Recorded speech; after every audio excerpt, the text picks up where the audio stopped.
Hello to the pessimistic, optimistic, and everyone in between.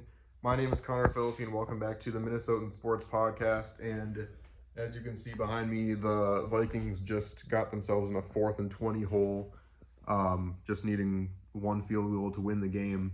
Game-winning drives are very hit or miss for the Vikings, and this one was about the worst miss I've seen in a long time. Especially because we now just lost to Sean Payton in a game that we should have won. Every single thing that put us in the 0-3 hole that we started out this season with came back full force tonight. All the things that were starting to look like they were trending in the right direction in the last few games that we had our winning streak going, all came crashing down. First of all, we lost the turnover battle again. Some of those things were just some bad decisions from Dobbs that we haven't seen yet. Definitely some of that fact of like this is the first time Dobbs had to go into like very what's the word?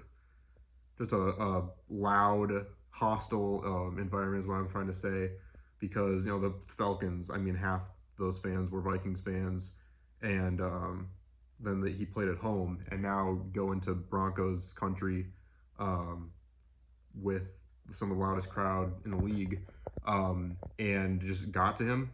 He made some bad decisions. He threw, I think, 2 interceptions, or no, he fumbled one, threw an interception, and there were probably 3 or 4 more plays that also could have been interceptions. So Dobbs throwing for 200 plus yards, but did not play very good football tonight. And in the last couple of games where he came up clutch in those big moments, I mean, just could not get anything going. But that's not all his fault. We'll get to that in a second. One more thing about the turnovers. How many times are we going to let Alexander Mattison come in and fumble in some of the worst possible situations before we decide that Chandler is the guy to start? Like, I understand it was one fumble and that Mattison was actually running the ball pretty well, but we were up by a touchdown in field goal range with a chance to get up by two possessions against a team that hadn't been able to score a touchdown all game long. That was the game-changing moment right there. Even if we didn't get that touchdown, even if we got in field goal range and went up by 11 at that point, we would have won. There's no way that this Broncos offense would have been able to dig back out of that hole, and we would have been able to start establishing the run against a Broncos team that's been really bad against that all year long. But instead, in a moment where we were just about to get into cruise control, Madison fumbled it. How many more times are we going to let that happen? Like, it's just ridiculous. Rule 1 for being a starting running back in the NFL: don't fumble the stupid football. And then on top of that, the offensive line is looking right back in the same form that they did before we started our winning streak. They were looking like they were finally starting to put things together, and then Josh Dobbs was, running for his life for the majority of that second half. The O-line gave him no chance. I said what I said about Dobbs not being able to perform on that game-winning drive, but in reality, he didn't have a chance to perform because the offensive line had that defense on him in seconds. And when you're a running quarterback and the offensive line literally gives you so little time that you can't even start to think about scrambling because all the linemen are collapsed around you instantly, it's just, you're not going to be able to win that way. And it just kind of solidified, this game really solidified the fact that this team is not going to, it's still impressive how they were able to overcome so many injuries and go through so many things, losing Jefferson, losing Kirk, and we're still able to get in a position where we could still get the 7 seed. But this game really solidified that if we go up against, whether it's the Eagles, Lions, or 49ers, we are going to get absolutely smoked. Because any solid defensive line that we go up against, we're not going to be able to perform against. And Dobbs just doesn't have the experience to be able to handle whatever hostile environment we face in round 1. So it's pretty much solidified the fact that we're getting crushed in round 1 of the playoffs. But obviously plenty of things to work on. Dobbs still has been only a Viking for less than 3 weeks at this point, so that could be also a factor. Trying to think of anything else I was going to say. Kevin O'Connell, as many good coaching decisions as he did make, executing the 4th-and-1 sneaks perfectly. That fake punt was executed to perfection. It infuriates me that the first play that the Vikings called from the 25-yard line when they had 58 seconds to get a field goal was to throw a 5-yard pass to TJ Hawkinson, which thankfully went incomplete. But it's just ridiculous. How can you let that happen? Both for Dobbs and for O'Connell. I know that the offensive line sucks, but either throw it away or throw it down the field. Don't stop doing that. It's been the same thing since Zimmer.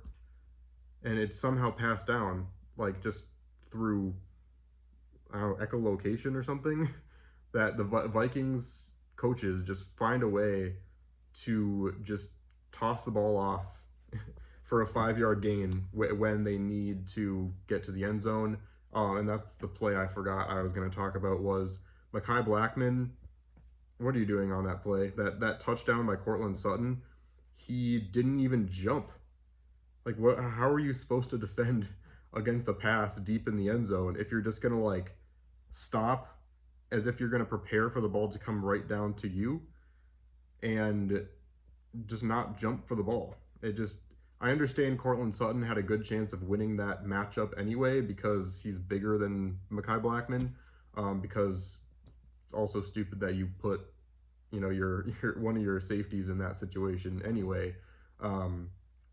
But yeah, just frustrating across the board that the Vikings had this game, let it slip through their fingers literally because Madison just gave away all of our momentum. We lost the turnover battle again. Offensive line completely sold, in a game that could have moved us up from the 7th seed to the 6th seed, and put us in absolute cruise control to get the 7th seed. Now we're going to have to keep battling throughout the rest of the season. It might force the Vikings to play Jefferson before he's, supposed to, before he's 100%, which I am not for. I think we should still wait. But now we go up against the Bears on Monday Night Football at home, a game that we really should win. But, I mean, if the offensive line plays like this, and Madison keeps fumbling the ball, I don't know, we can, it's kind of a situation where we can win enough games to make the playoffs, but we also could lose to anybody at this moment. So it's going to be tough because now, going into the rest of our schedule, the rest of the year, we now have the Bears, Raiders, Bengals, Lions, Packers, Lions. We're going to lose to the Lions both times.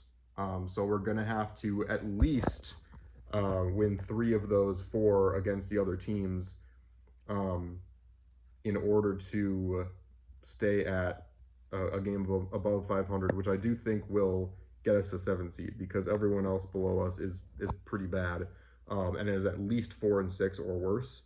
So I think we still have a good shot at the 7th seed, but this game pretty much put the nail in the coffin that our season will end on wildcard weekend.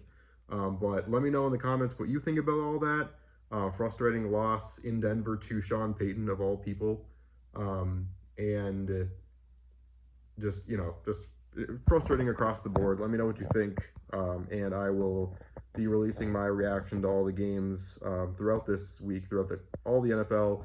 I'll be releasing that most likely on Tuesday. So thanks for watching. Please like and subscribe, and I'll see you on the flip side.